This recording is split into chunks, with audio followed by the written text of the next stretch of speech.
This is the derivation of the Doppler effect for light. So when you're dealing with motion, especially if we're talking about sound, generally we talk about the speed of sound or the speed of the observer or the speed of the source. We're always talking in terms of relative to the Earth. Well, I shouldn't say always, but that's typically the case. We talk about how fast an object's moving. It's usually relative to the ground.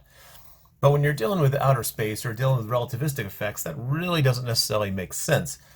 Because if I have a source and an observer approaching each other, well, I could treat it as a source and an observer approaching each other. Or I could treat it as the source is moving towards an observer. Or I could approach it as an observer is moving towards the source. There is no absolute reference frame. So what it really comes down to is why you would pick one or the other is purely upon what is going to make the math the simplest. And for me, picking this scenario makes the math the simplest. So I have a source moving towards an observer. And so what I want to know is what is the frequency the observer gets versus the frequency that the source sends. In other words, what's the relationship between the two frequencies? If I have a source approaching, let's say it gives off a pulse at this point, and so the pulse moves out a certain distance, c times, since we care about what the observer sees, times the period of the observer. In that same amount of time, in other words, the amount of time in between sending out the two pulses from the observer's point of view, the ship has now moved to here.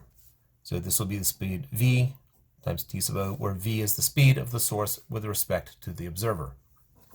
So the velocity of the source with respect to the observer is v in the positive direction.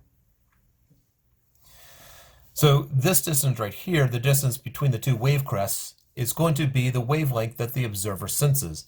And so the wavelength that the observer gets is just going to be the different distance between the two peaks, which will be c t sub naught minus v t sub naught, which is c minus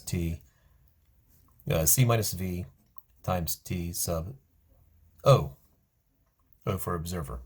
I know a couple other things. I know that speed is the frequency times the wavelength, or in our case with light, c is equal to frequency of the light times the wavelength.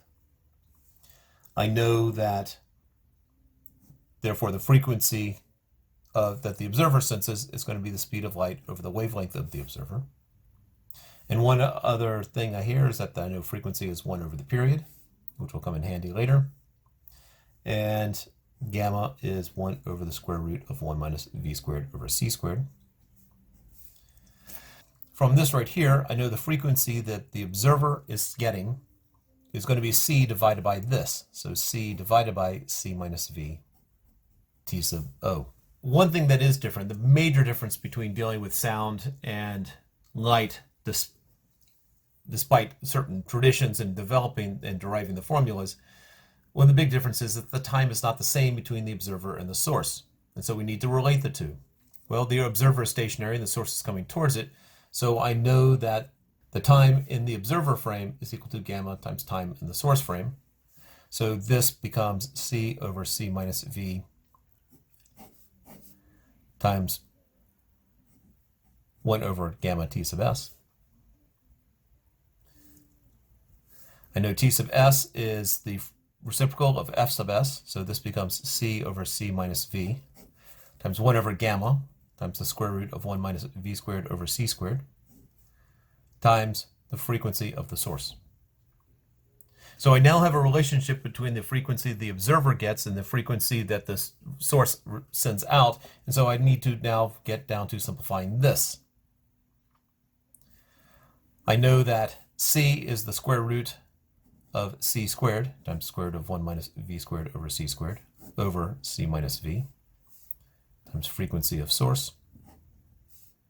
Multiplying the two radicals there, just as a side note, square root of 2 times square root of 3 is square root of 6.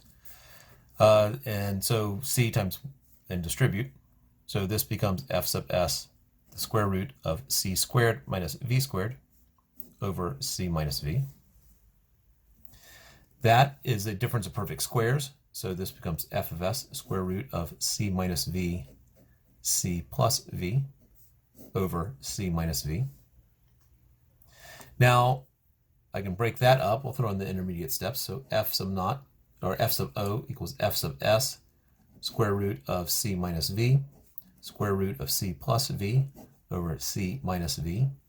This right here, if you recall, that square root of x over x is going to be 1 over the square root of x. If you cross multiply, you'll see that that holds true. And so this becomes f sub s times the square root of c plus v over the square root of c minus v, which is f of s times the square root of c plus v over c minus v. If I multiply this fraction top and bottom by 1 over c,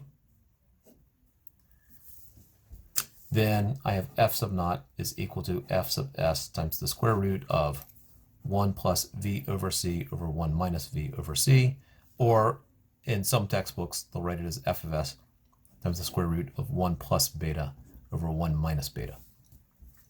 That is the relationship between what the observer and the source frequencies. Now, this is, I have s approaching the observer, but if s is going away and others going in the opposite direction, then these signs would change. Both signs would change. Unlike with sound, where you can mix and match depending upon if they're going in the same direction or opposite each other, here both signs will change if it's traveling in the other direction. And so what you generally see for the more generic equation is f of s square root of 1 plus or minus beta over 1 minus plus beta. If they're approaching each other, if the source and the observer are approaching each other, then we should be getting a higher frequency. Same is true with sound. And if they're going away, we get a lower frequency. So if you get a higher frequency when the numerator is bigger and the denominator is smaller, and then the opposite, to get a lower frequency. And so if they're approaching, use the top two symbols. If they're going away from each other, use the bottom two symbols. And that is the Doppler effect for light or electromagnetic radiation in general.